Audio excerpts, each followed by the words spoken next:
One of the things that I love about this time of year is that it's full of what I call surprise packages right here. Of course, I'm showing you the milkweed. This is common milkweed here, and I just love the way it's layered.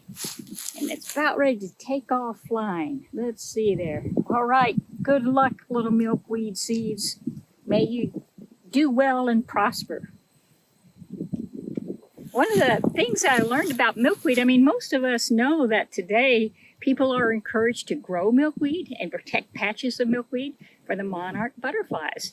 But one of the interesting things that people might not know that I find fascinating is that milkweeds perhaps saved hundreds, if not thousands, of lives.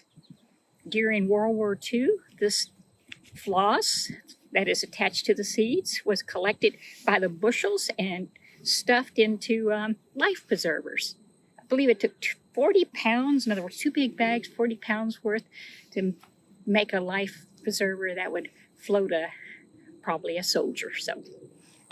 But I find the seed pod absolutely gorgeous. As I mentioned earlier, they're just kind of layered in there, and they're all set to take flight. And just the way nature packages its treasures is really astounding and fascinating, I think. One of the things I want to make clear is that the monarch butterflies lay their eggs on milkweed. They need this as what we call a host plant because their caterpillars feed on those milkweed plants.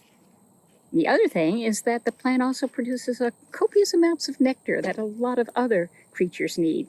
A lot of butterflies and other little insects. So there's just tons of relationships. When you see milkweed in flower, whether it be common milkweed or some of the other species, you almost always find creatures on it. So it's a great place to look for insects and so forth. But it's something to marvel at. The other thing is that humans have found milkweed very useful. As I mentioned, that they were used in the stuffing of life preservers.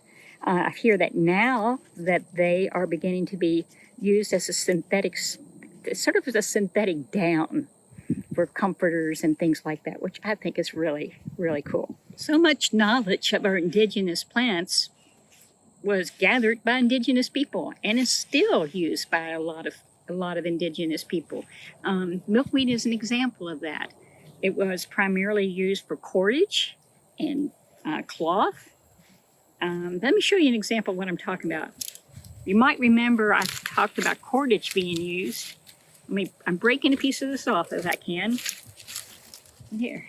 So as I talked about cordage when we did the dog bane section, this milkweed also has amazingly strong cordage.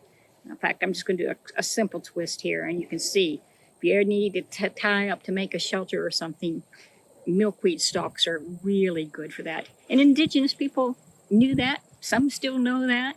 And so these native plants, our indigenous plants, are just tied in with those really important stories and people and the way they lived, or sometimes still live. Now, I've only shared a few of the many stories that are hidden in milkweed, and I hope that you will take time to learn more of them on your own.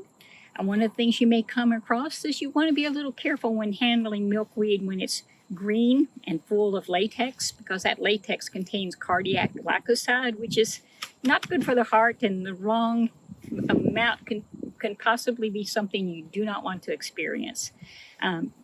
Please take time to investigate, learn some of these stories, and by all means, notice the beauty that's out there all around us. Thank you and have a great day.